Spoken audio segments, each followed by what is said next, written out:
It was exactly 30 seconds after takeoff when the plane's engine failed. Just 30 seconds. The aircraft had not even reached 625 feet in the air, and contact was lost. A family, a dream, years of planning, gone in a flash. One family's story went viral. They weren't tourists or on a holiday. They were relocating, leaving their homeland, moving to the UK for a better future. You know what that means? It means sleepless nights, applying for visas, collecting passports, choosing schools for the children, figuring out housing, and starting over from scratch. You don't plan a move like that in a week. It takes years. And they had done it all. Everything was ready, but what happened? In 30 seconds, all communication ended. The aircraft never even climbed properly. And in those 30 seconds, all their dreams, every plan, every backup, every sacrifice, hung by a thread. They had planned everything, except for one thing: the uncertainty of life. Let this sink in for a moment. You and I, we're planners. We set goals, we chase them. And that's a good thing. We want education, success, better lives for our children. We invest, we save, we dream. But in that race, we forget a truth carved into the soul of every human. We are not in control. You see, death doesn't need your permission. Tragedy doesn't wait for your calendar to clear. There was a famous professor in Lahore, a brilliant surgeon, respected, renowned. One morning, his patients waited for him. He never showed up. You know why? Because death came. Just like that. A routine procedure. Small, simple, something he had done hundreds of times. They didn't even prepare a backup plan in the operating room. No extra blood, no emergency equipment. Why? Because they thought, it's a small operation, he'll be fine. But things spiraled out of control, and they weren't ready. A friend of his said something unforgettable. Maut gher ke lati hai. Death circles you. You think you're safe. You think you're prepared. But sometimes, the little thing becomes the big one. You prepare for Everest. You take your oxygen tanks. But for a trip to your backyard, you step out unprepared. And that's the day the earthquake hits. So here's lesson number 1. Prepare not just your plans, but your soul. Life is fragile. Your plans don't scare death. You must be aware, not anxious, but aware that the string of your life can snap any moment. And when it does, the only thing that will matter is not your plan, but your readiness.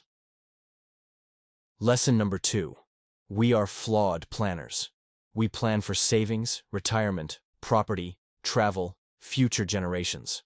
But we never include the possibility of death. A millionaire and a laborer both plan, but one has a yacht, the other a toolbox. Still, neither includes the moment everything stops. Why don't we include death in our planning? Because it's uncomfortable? Because it's morbid? But what's more foolish? Talking about death or being caught unprepared for it? So include it. Not with fear, but with wisdom. Plan, but with humility. Leave space in your schedule, in your heart, for the unknown. That's where faith begins. And that brings me to the third lesson, maybe the most powerful of all: gratitude. Now, not later.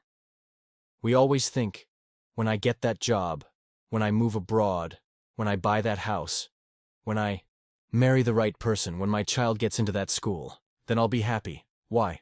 Why not now? That Plain family. They had everything lined up. New school, new flat, new life. But in 30 seconds, they were reminded that the only thing guaranteed is this moment, not tomorrow, not someday. So learn to say Alhamdulillah for now, for today, for this breath, for the roof you have, the food on your table, the people who love you. Don't anchor your happiness in the future, because you might never reach it. And if you do, it may not be what you imagined. Be ambitious. Set goals. But don't poison your present with the illusion that joy only lives in the future. Joy lives here, inside you, if you train your eyes to see it. And finally, my dear brothers and sisters, some things you must do purely for Allah. Not for praise, not for people, not for your name, just for your Creator. A secret charity, a private dua, a hidden act of kindness, something no one else knows. You know why?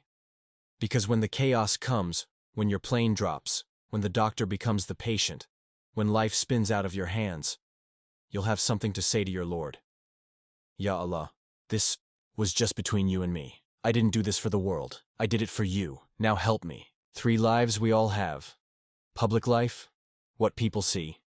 Private life, what our family sees. Secret life, what only Allah sees. Work on that secret life. Beautify it. Strengthen it. Let it become your anchor when storms hit. Because life will shake you. Plans will fail. But if your heart is rooted in Allah, you will not break. So I end with this. Make your plans. Dream big. Move countries if you have to. Start businesses. Raise children. Build homes. But remember, make room for the unknown. Be grateful now.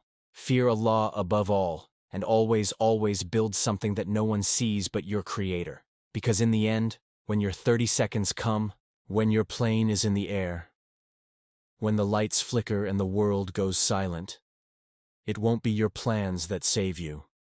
It will be your preparation, your faith, your gratitude, and the quiet things you did, just for Him. May Allah grant us the wisdom to plan wisely, the patience to accept what we cannot control, and the gratitude to cherish what we have, right here, right now. Thank you.